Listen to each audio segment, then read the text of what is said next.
Bismillahirrahmanirrahim. Mesdames et messieurs, je voudrais commencer à vous présenter toutes mes excuses pour oser vous présenter mes vœux assis. Habituellement, je le fais debout. Et quand j'ai voulu le faire, on m'a signalé que la disposition ou les dispositions techniques, notamment des enregistreurs des médias, ne pouvaient pas me permettre de me déplacer et d'aller au pupitre. Toutes mes excuses. Merci à vous, Basidiki Touré. Cette séquence qui m'honore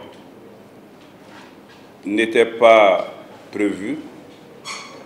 C'est peut-être le cadeau de Nouvel An que me fait la maison de la presse. J'en suis extrêmement sensible, voire flatté.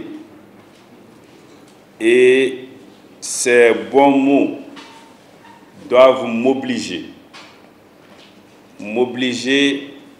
à me hisser au niveau de ce qui a été dit, parce que je pense que je n'y suis pas encore, et surtout à ne pas démériter.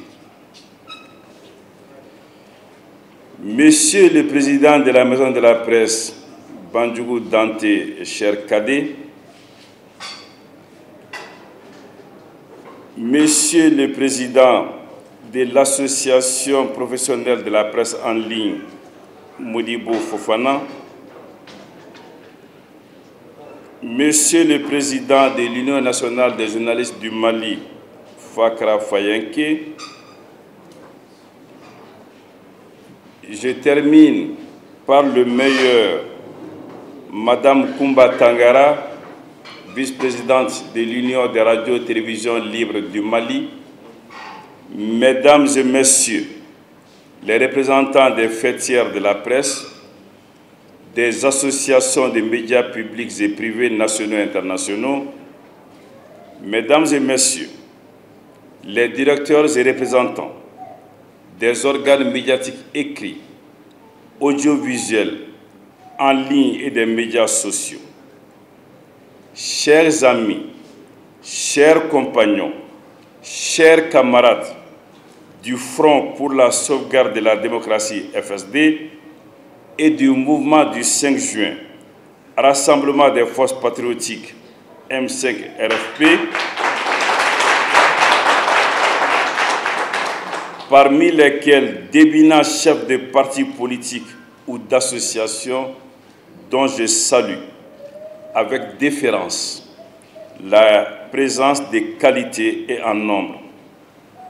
Honorables invités de très grande qualité, des aînés et des cadets, merci infiniment de votre présence. Madame la première vice-présidente du Sénat Faso-Yiriwaton, Madame Maïga Sina Damba et militantes et militants du Sénat Faso-Yiriwaton, Mesdames et Messieurs,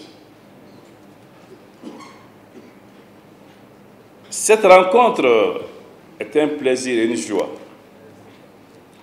Mais la vie, c'est des binômes. Et aujourd'hui, nous pleurons le départ, le rappel à Dieu de notre aîné Djibril Tangara, avec qui nous siégeons au directoire du Front pour la sauvegarde de la démocratie. Ensemble, prions pour le repos éternel de son âme et qu'Allah subhanahu wa ta'ala l'accueille parmi ses élus.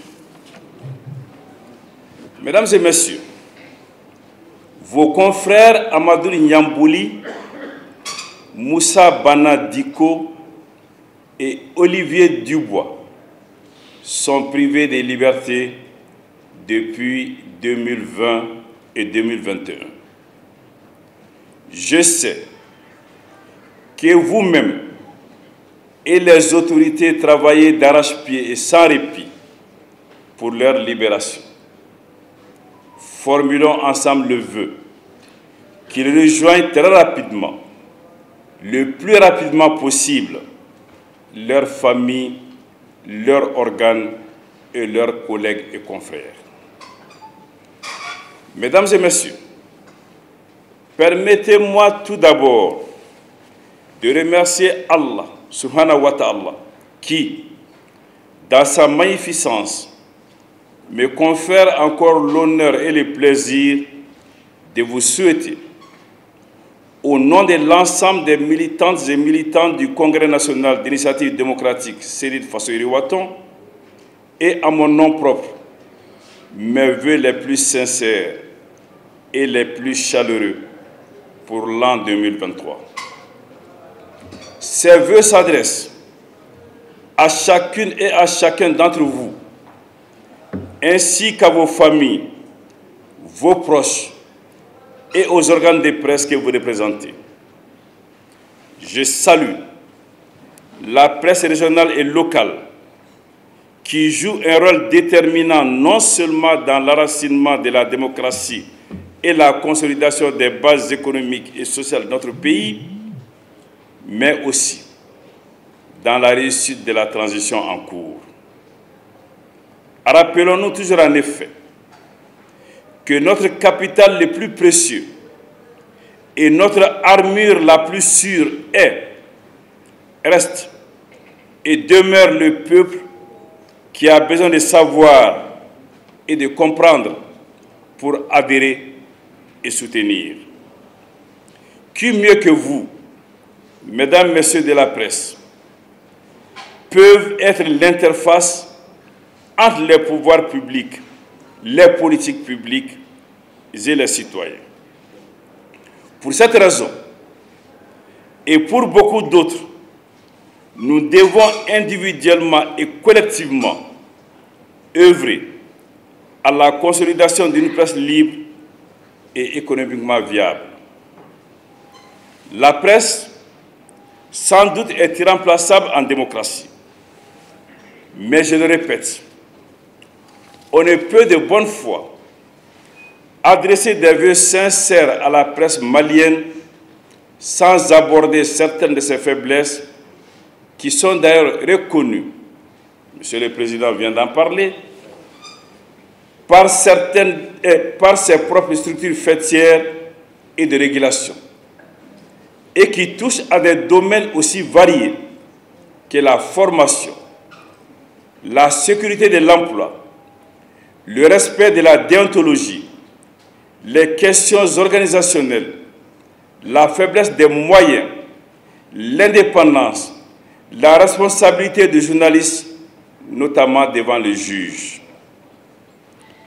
J'ai déjà eu l'occasion, année après année, de vous donner les positions de notre parti sur ces questions.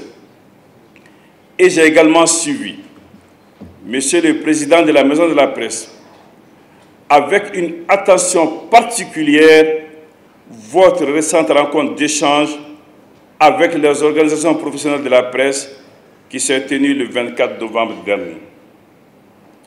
Qu'il me suffise à cet égard, mesdames et messieurs, de reformuler mes souhaits de réelles avancées permettant à la presse de remplir sa mission dans les meilleures conditions possibles, malgré, et j'en conviens, certaines démêlées avec la justice ou avec l'organe de régulation qu'est la Haute Autorité de la Communication, la HAC.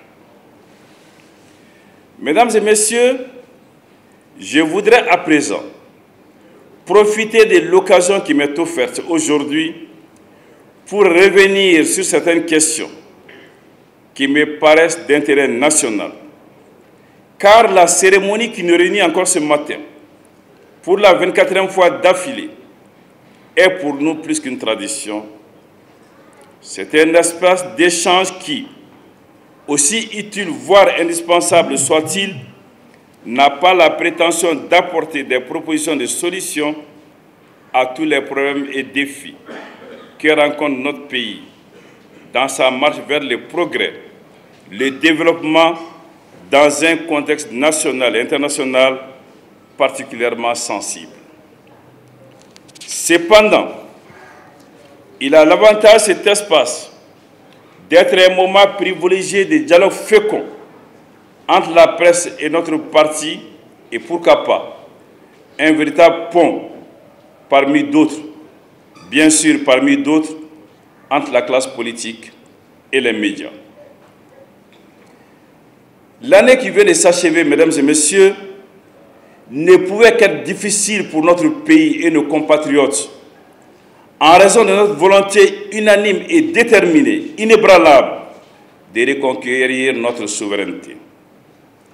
Une telle quête, qui évidemment n'a pas de prix, exige un don de soi individuel et collectif. S'il n'a pas de prix, le coût d'une dignité retrouvée a été particulièrement élevé. Mais il a été payé par les Maliennes et les Maliens qui ont beaucoup souffert, mais qui ont tout supporté de façon quasi stoïque. Gloire à eux, gloire à vous. L'embargo économique, financier et diplomatique de la CEDEAO et de l'UEMOA, avec ses conséquences sur notre vécu quotidien, faisait partie de la rançon à payer pour cette conquête. Il s'y a ajouté le conflit en Ukraine qui a des répercussions négatives sur toute l'économie mondiale. Malheureusement, oui, malheureusement, en ces moments où l'amour de la patrie et la solidarité devraient être les maîtres mots, des comportements inacceptables ont aggravé les souffrances de nos compatriotes. Il s'agit notamment de certains spéculateurs qui n'ont pas hésité à empocher les subventions de l'État tout en maintenant les prix des produits de première nécessité à des prix prohibitifs. Mais je le répète, à quelque chose, malheur est bon.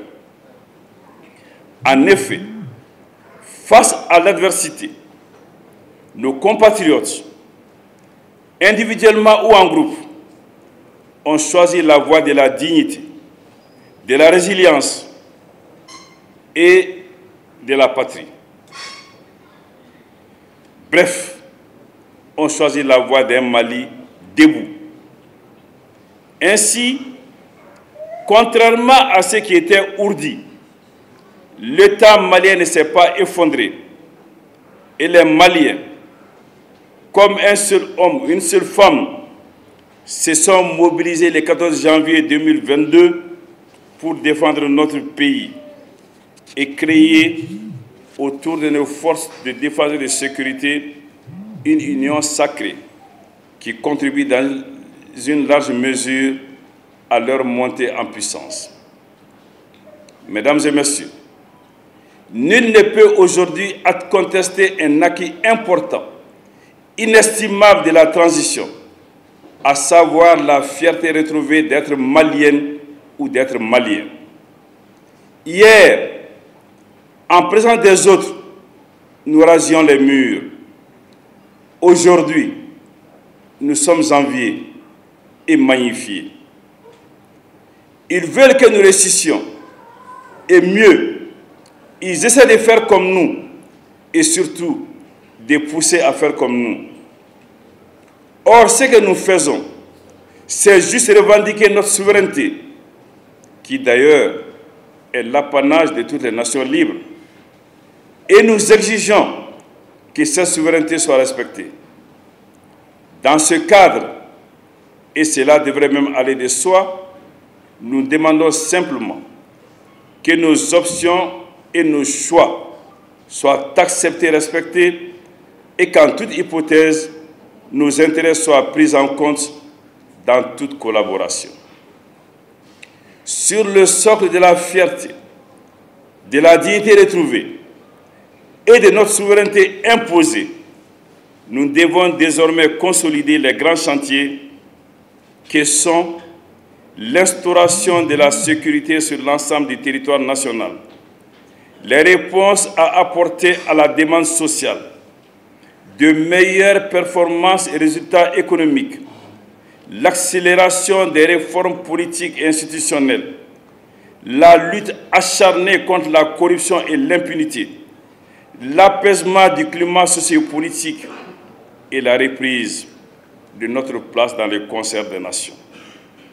Ces chantiers sont d'ailleurs tous contenus dans les résolutions des Assises nationales de la refondation et il est loisible à cet égard, nonobstant certains retards susceptibles d'être résorbés, de noter des avancées dans la mise en œuvre du chronogramme général de la transition. Mesdames et messieurs, monter en puissance ne signifie pas être tout puissant, attribut qui n'appartient qu'à Allah subhanahu wa ta'ala. Nul n'oserait cependant aujourd'hui contester que malgré de sérieuses difficultés et parfois des coups lâchement assénés ici et là sur des cibles civiles désarmées, que nos forces de défense et de sécurité, mieux outillées et plus motivées, assument leur mission, malgré des départs ou annonces de départ des troupes censées nous accompagner, et malgré les caractères peu robustes de l'amunissement, limité et entravé par la nature même de son mandat. Je voudrais ici, avec votre permission, rendre un vibrant hommage aux hommes et femmes qui consentent le sacrifice ultime pour la défense de la patrie. Et aussi, saluer le leadership de la hiérarchie militaire avec à sa tête le chef suprême des armées, le président de la transition, colonel Assimi Goïta. C'est le lieu, mesdames et messieurs, de nous incliner respectueusement sur la mémoire de toutes les victimes militaires et civiles, maliennes et étrangères, victimes de la sale guerre qui nous est imposée, et de souhaiter un prompt rétablissement aux blessés. Mesdames et messieurs, l'an 2002 fut aussi celui de la finalisation et du début de la mise en œuvre des Assises nationales de la refondation par le gouvernement conduit par le Premier ministre Choguel Kokala Maïga avec l'aval du Conseil national de transition, un moment fondateur du Mali, Koura. Ces ANR façonnent aujourd'hui la vie de la nation. Ainsi, en est-il du processus d'élaboration de la nouvelle constitution, de la tenue de la conférence sociale dans le domaine du travail, qui devrait logiquement réduire substantiellement les conflits sociaux, la mise en place de l'EJ, qui est le socle sur lequel sera bâti tous les processus des consultations programmées, dont le référendum constitutionnel en premier. Nombre de nos compatriotes émettent des doutes sur notre capacité à organiser tous les scrutins prévus. Nous devons, à mon avis, d'abord travailler pour mettre de notre côté tous les atouts pour une bonne organisation des différentes échéances électorales au lieu de baisser les bras et de ne rien tenter. Il faut à cet égard, d'abord et avant tout, rendre l'EJ rapidement opérationnel.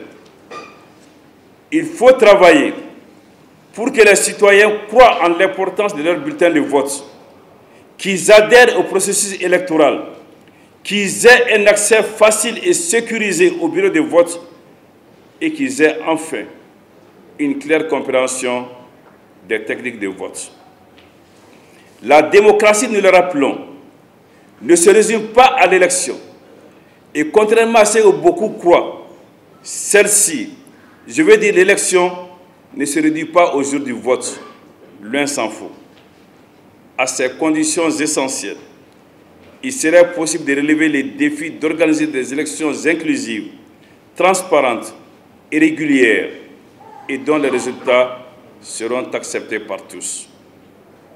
Mesdames et messieurs, les 49 Ivoiriens arrêtés le 10 juillet 2022 ont été jugés, condamnés, graciés et remis au président Faure Gnassingbé avant leur retour en Côte d'Ivoire.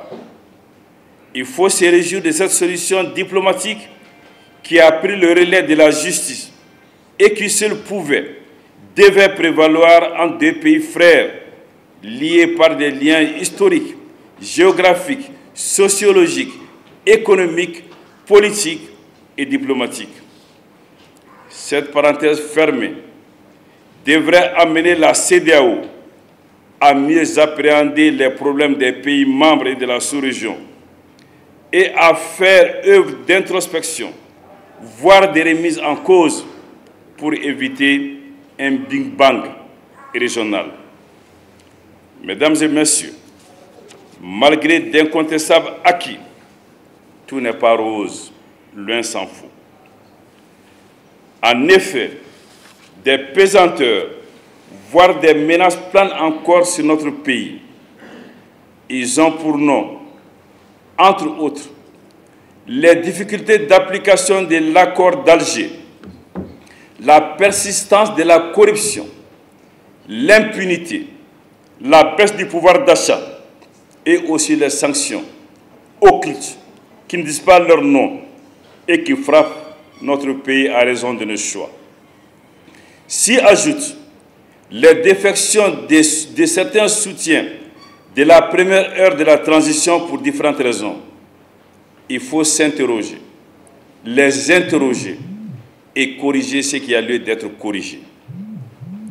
Mesdames et messieurs, la vie publique dans notre pays est caractérisée aujourd'hui par une profonde remise en cause, j'allais dire un rejet de la gouvernance, avec au premier rang la classe politique, dont le comportement de certains leaders, je cite entre autres les trahisons, les retournements spectaculaires des vestes, la mauvaise gestion et les détournements deniers publics, les invectives et les coups bas, les fraudes électorales, les scissions politiques, les discours irresponsables et excessifs, l'implication dans les scandales financiers, la non prise en compte des besoins du plus grand nombre, l'abandon de nos valeurs sociales et religieuses a fortement altéré l'image des hommes politiques et jeté un discrédit sur la politique.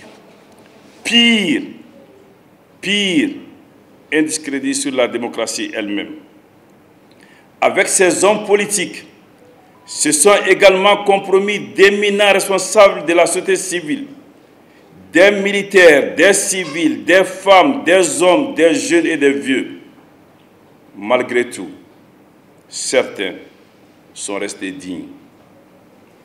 Pour ce qui nous concerne au Sénat de Faso Riwato, malgré les lourds tributs qu'il fallait payer, nous avons fait le choix de l'honneur et de la droiture et n'entendons point nous écarter de cette voie.